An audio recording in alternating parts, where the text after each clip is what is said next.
My name's Zara Kimpton, and on behalf of the Australian Institute of International Affairs, I'd like to welcome you all here today to this year's National Conference.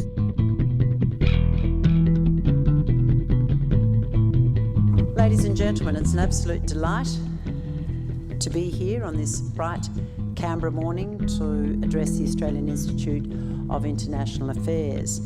This National Conference theme of foreign policy in an uncertain world.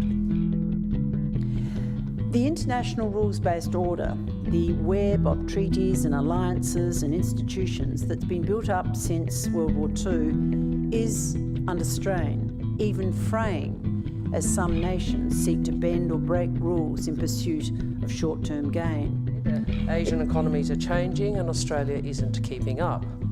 We need a step change in our thinking, not tinkering, not gradualism, but a fundamental whole of government, indeed whole of nation effort to deepen and broaden our engagement with Asia.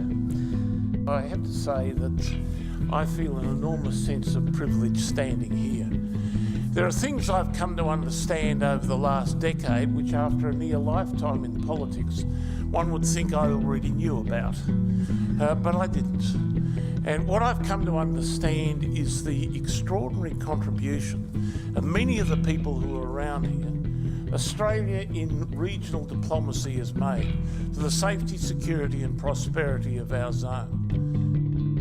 By this, I mean that our foreign policy interests must represent the interests of all of Australia, and I emphasize here the need to migrate from policy making that is elitist. George Street in Sydney, Collins Street in Melbourne, and Barton do not represent the interests of this country anymore. In fact, it never did. This panel's apparently the chief cheerleader for the United States. Let me ask a contrarian question to Gordon. How did the United States uphold the rules-based international order with its interventions in Vietnam in the 60s and Iraq in 2003? Again, indefensible. It's no question. No question, right? But it gets into in the sense that ever since atomic weapons were invented and used, the historical trend line has been to put increasing limitations and controls and restraints and get rid of them and put more normative barriers. Not a linear, a jagged trajectory, but the historical trend line is clear.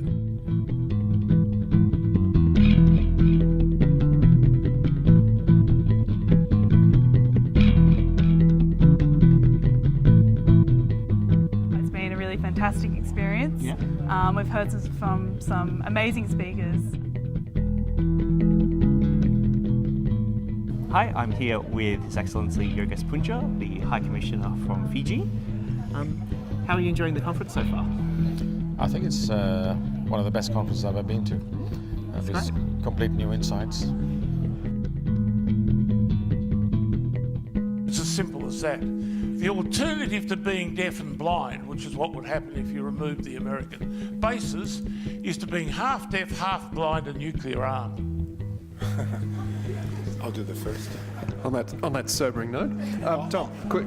I'll do the first issue, Gordon. Yep. I'll do the first one. Kim, on Trump and